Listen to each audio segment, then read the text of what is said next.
Senior journalist Madhu గారు ఉన్నారు, విశ్లేషకులు మధు గారు ఉన్నారు. ఎందుకంటే 2-3 రోజులుగా తెలుగు రాష్ట్రాల మధ్య ఈ వివాదం జరుగుతుంది. మధు గారు నమస్తే.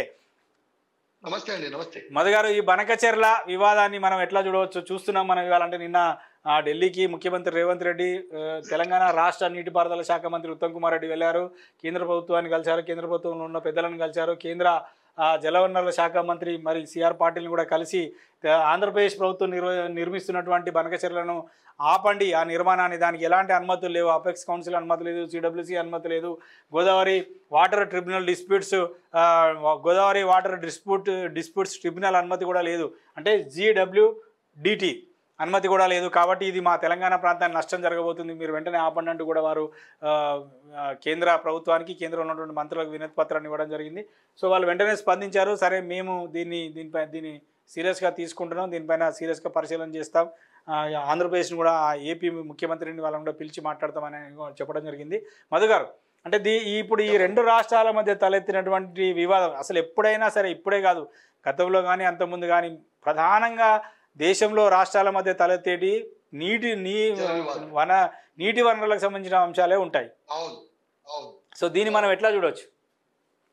అంటే ఒకటండి, ఇప్పుడు ఇందాక దుర్గాప్రసాద్ గారు చెప్పిన మాటల ఖచ్చితంగా తెలంగాణ సమాజం ఆలోచించదగ్గ అంశాలు ఒకటి ఉంది. ఏంటి అంటే, ఇంతవరకు కట్టుకున్న ప్రాజెక్టులన్నీ తెలంగాణలో వాడుకున్న నీటి కెపాసిటీస్ ఏంటి, వీటి గురించి అన్ని పార్టీలు రాజకీయాలకు అతీతంగా ఆలోచించవలసిన సమయం వచ్చేసింది. ఇప్పుడు మనమే అనుకున్నాం ఏంటంటే, ఇప్పటిదాకా కేటాయించిన గోదావరి జలాలనే మనం సరిగ్గా వినియోగించుకునే సామర్థ్యం లేకుండా ఉంటుంది.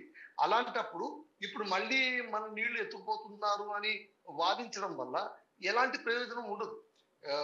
దుర్గాప్రసాద్ గారు అన్నట్టు, మేము సముద్రంలో కలిసిపోయే నీళ్లను వాడుకుంటున్నాం తప్ప వేరే నీళ్లు కాదు కదా, వృథా నీళ్ళనే వాడుకుంటున్నారు. ఓకే, సార్ చెప్పింది కూడా 100% కరెక్ట్. అయితే ఇక్కడ నిన్న ఒక ఆసక్తికరమైన అంశం జరిగింది. రిటైర్డ్ ఇంజనీర్ల సంఘం వాళ్ళు నిన్న ఒక సెమినార్ కండక్ట్ చేశారు. హలో, మాట్లాడండి మధు గారు, చెప్పండి. హలో మధు గారు చెప్పండి, వినిపిస్తుంది? వినపడుతుంది. రిటైర్డ్ ఇంజనీర్ సంఘం వాళ్ళు తెలంగాణలో ఒక సెమినార్ కండక్ట్ చేసి వాళ్ళు ఒక ఆసక్తికరమైన అంశాన్ని ప్రతిపాదించారు. వాళ్ళు ఏమంటున్నారంటే, పోలవరం నుంచి 200 TMC నీళ్లు రాయలసీమకు తరలించేందుకు ఏపీ ప్రతిపాదించింది ఓకే. అయితే మా డిమాండ్ కూడా ఏంటంటే, తెలంగాణలోన గోదావరి దాని ఉపనదులపై చేపడుతున్న భవిష్యత్తులో చేపట్టబోయే ప్రాజెక్టులు నికర జలాలను ఇప్పుడే కేటాయించండి అంటున్నారు. అంటే ఇప్పుడు అంటే ఎలా ఉంటుందంటే, నాకు అర్థమైన లాజిక్ ఏంటంటే, ఇప్పుడైతే సరే తెలంగాణలో పైన ప్రాజెక్టులు సరిగ్గా లేవు, గోదావరి నీటిని వినియోగించుకునేంత సామర్థ్యంలో లేవు, కాబట్టి నీళ్లు కిందకు వచ్చేస్తున్నాయి. వచ్చే నీళ్ళను వాడుకోవడంలో తప్పు లేదు, అది అభ్యంతరం కూడా కాదు. పైన వాడుకోలేకపోవడం తప్పు అవుతుంది, కానీ కింద వాడుకోవడం ఎప్పటికీ తప్పు కాదు. అయితే ఇప్పుడు అనుమతులు లేకుండా ఒకవేళ బనకచెర్ల ప్రాజెక్టును కనుక నిర్మించేస్తే, ఇప్పుడు వరద జలాలను కాస్త రానున్న కాలంలో రిక్లైమింగ్ పాలసీ ప్రకారము నికర జలాలు డిమాండ్ చేసేటువంటి పరిస్థితి ఒకటి వస్తుంది. ఆ సందర్భంలోన తెలంగాణకు అన్యాయం జరుగుతుందేమోనన్న ఆందోళన తెలంగాణ రాజకీయ నాయకుడి ప్రజలది. దాన్ని ఒకవేళ 2 రాష్ట్రాల ముఖ్యమంత్రులు కూర్చొని క్లియర్ చేసుకోగలిగితే కనుక, చంద్రబాబు నాయుడు గారు అన్నట్టు ఎవరు ఎన్ని ప్రాజెక్టు అయినా కట్టుకోవచ్చు. నిజమే, ఇప్పుడు అలా అంటే కనుక కర్ణాటకలో ఆలమట్టి కట్టినప్పుడు ఎగ్జాక్ట్లీ నేను అక్కడికే రాబోతున్నా. ఆలమట్టి ఆల్రెడీ డ్యామ్ ఉండగా వాళ్ళు ఒక 2 ఫీట్లు మాత్రమే పెంచితే మనకు రావాల్సిన ఎన్ని టీఎంసీలు నష్టపోతామని ఎంత ఆందోళన చేసాం ఆ రోజుల్లో.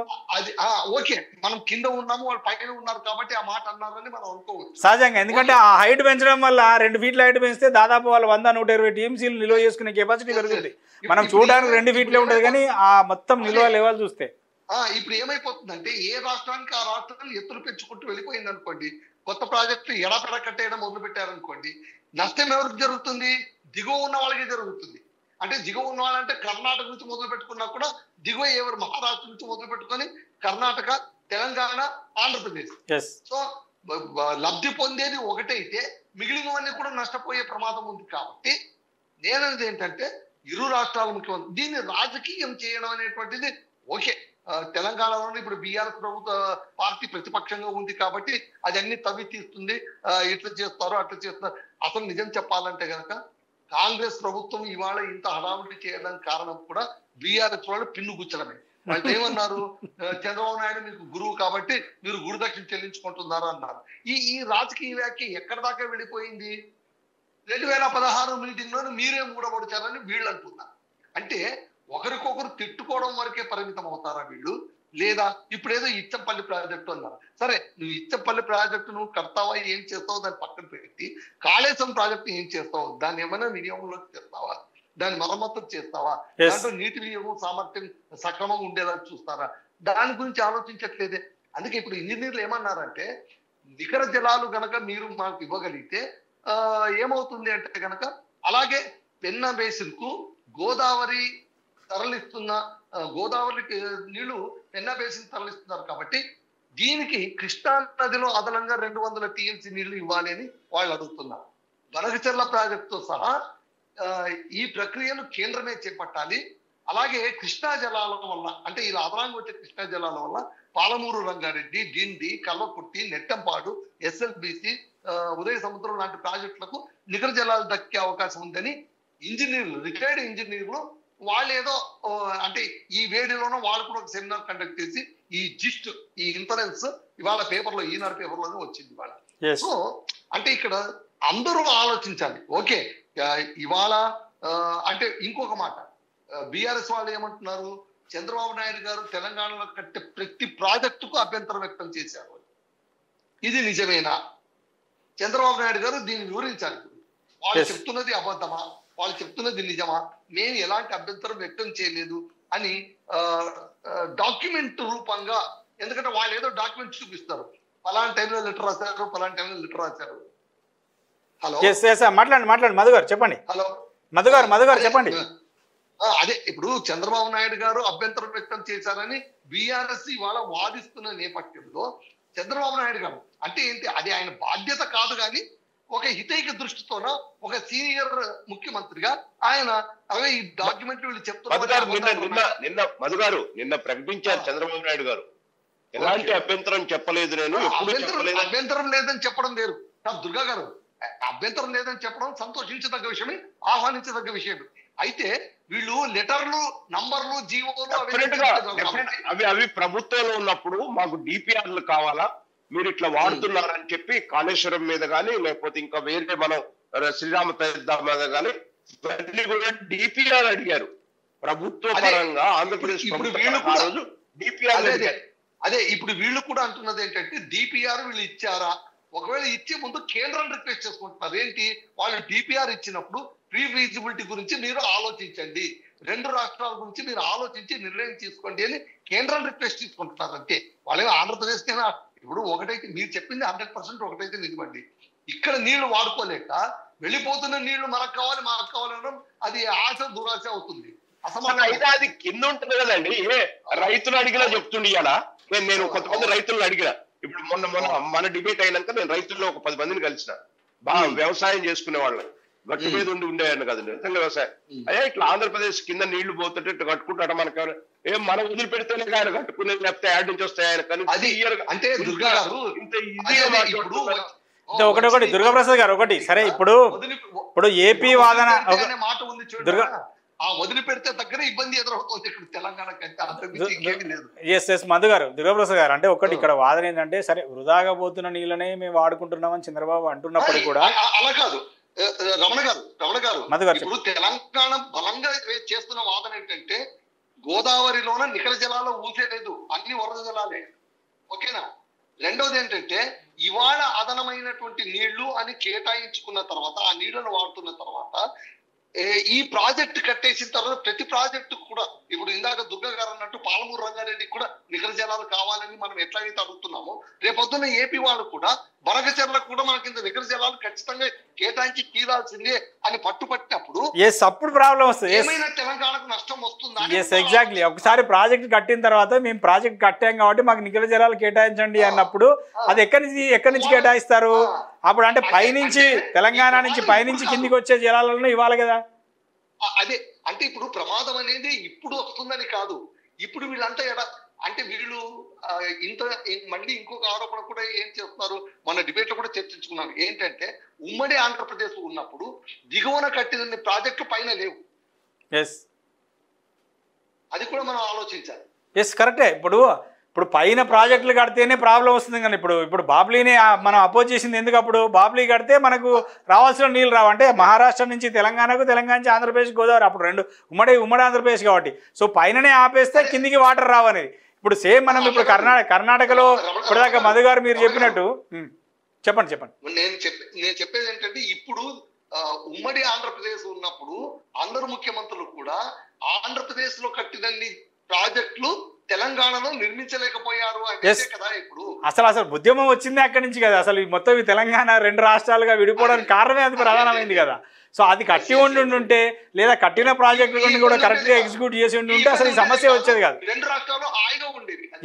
అదే ప్రధానమైన లోపం. అది జరిగింది, అది అందరికీ తెలిసిన విషయం జరిగింది. సరే ఇంకా అది అయిపోయింది అనుకోండి, రాష్ట్రం విడిపోయి కూడా దాదాపు 11 ఏళ్ళు అయిపోయింది. ఇప్పుడు ఒకటి రమణ గారు, ఇప్పుడు రాష్ట్రం విడిపోయిన తర్వాత 10 ఏళ్ళు అయిపోయింది అనేది కూడా ఒక రకంగా మనం ఆలోచించాలి. ఎందుకంటే లాంగ్ టెన్యూర్ లో ఉన్న 10 years it is not a big ball. అవునులేండి, చిన్న సెగ్మెంట్ గానే మనం చూడాలి. సో కాకపోతే ఒక దశాబ్దం అనేటువంటి ఒక సెగ్మెంట్ వచ్చేసింది కాబట్టి ఈ దశాబ్ద కాలంలోనే మనం ఏం చేయగలిగాము, ఇంకా ఏం ఒక్కటి నిజమండి, మనము జల విషయం కావచ్చు, మరొక విషయం కావచ్చు, రాజకీయాలే ప్రాధాన్యం అనుకున్నప్పుడు ఇలాంటి గందరగోళం ఖచ్చితంగా ఉంటుంది. అంటే ఒక్కటి మీరు అన్నట్టుగా మధు గారు మీరు చెప్తున్నట్టుగా ఇప్పటికే ఈ గత 10 ఏళ్లలో గోదావరి మీద నిర్మించినటువంటి అసలు కాళేశ్వరం ప్రాజెక్ట్ని ఏం చేస్తారో ముందుగా ఈ ప్రభుత్వం చెప్పాలి. సరే, దానిలో 2 పిల్లలు కూలిపోయాయి, అది వచ్చింది అనేది ఒక అంశం అయితే, దాన్ని రిపేర్ చేసి దాన్ని వినియోగంలోకి తెస్తారా తేరా, ముందు దాని నుంచి వాడుకోవాల్సిన దాదాపు కాళేశ్వరం ప్రాజెక్ట్. మధు గారు ఒక్క నిమిషం. రమణ గారు, ఎప్పుడో పాత పడినటువంటి ఇచ్చపల్లి ప్రాజెక్టుకు వాడేదో ప్రపోజల్ పెట్టే ముందు ఇంట్లో ఆల్రెడీ కట్టి ఉన్న వాటిని సరి చేసుకోవాలి కదా. అవునవును, అది సరే, లోపం జరగవచ్చు, 2 పిల్లలు కూలిపోవచ్చు, అది కుంగిపోయినాయి, కూలిపోలేదు మొత్తానికి కుంగిపోయినాయి. సరే, అది పనికి వస్తుందా పనికి రాదా ఒక నిపుణుల కమిటీ చేసి దాన్ని రిపేర్ చేసుకోవచ్చు. పనికి వస్తుందా పనికి రాని కాదు, పనికి వచ్చే విధంగా మార్చుకోవాలి. ఎందుకంటే దానివల్ల తెలంగాణ ప్రాంతానికి 140 TMCలను వినియోగంలోకి తెచ్చుకోగలిగేటువంటి ఒక వెసులుబాటు ఇలా కాళేశ్వరం ప్రాజెక్టు వల్ల ఉంది. ఇప్పుడు తుమ్మిడిహెట్టి దగ్గర వచ్చిన 1.5 సంవత్సరం కాలంలోన కేవలం కమిషన్లు లేకుంటే కనుక ఆరోపించడానికి, రాజకీయంగా దుమారం లేపడానికి కాళేశ్వరం ఉపయోగపడుతుంది. ఇప్పుడు తుమ్మిడిహెట్టి దగ్గర ఎందుకు కట్టలేదు అందరికీ తెలుసు, మీకు తెలుసు. దుర్గాప్రసాద్ గారు ఆనాడు మహారాష్ట్ర ఒప్పుకోలే, మీరు 52 అడుగుల హైట్లో కడితే మాకు ఒప్పుకోము, మా మహారాష్ట్ర ప్రాంతంలో ముప్పు పెరుగుతుంది, మీరు 48 అడుగులే కట్టుకోండి అంటే 4 అడుగులు ఎత్తు తగ్గించండి అన్న. 4 అడుగులు ఎత్తు తగ్గిస్తే అక్కడ లభ్యమయ్యేటువంటి నీటి నిల్వలు 40 TMCలు మాత్రమే. ఆ 40 TMCలతో మనం ఏం చేసుకోగలుగుతాము?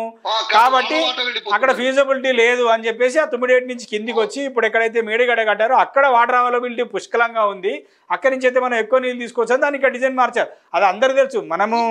మనము ఉమ్మడి ఆంధ్రప్రదేశ్ రాష్ట్రంలో కూడా తుమ్మిడిహెట్టిని ప్రతిపాదించినప్పుడు అప్పుడు ఉన్నటువంటి మహారాష్ట్ర ప్రభుత్వం కూడా ఒప్పుకోలేదు. అది దుర్గాప్రసాద్ గారు మీకు కూడా ఐడియా ఉంటుంది. మధు గారు, ఇప్పుడు ఎక్కడైనా సరే ప్రాజెక్టులకు సంబంధించి ఎత్తు పెంచుకుంటే కింది రాష్ట్రాలకు నష్టం జరుగుతుంది, ఏ రాష్ట్రమైనా సరే. సో అది జరగకూడదు. సరే, ఇంకా ఆ అంశాన్ని సరే దుర్గా గారు, ఇప్పుడు కాంగ్రెస్ పార్టీ ఆనాడు అధికారంలో ఉన్నప్పుడు తుమ్మిడిహట్టి దగ్గర కట్టదలుచుకుంటే ఆ రోజు గనుక హైట్ తగ్గించేసి 140, 138 లో కడితే తుమ్మిడిహట్టి దగ్గర కట్టేవారు.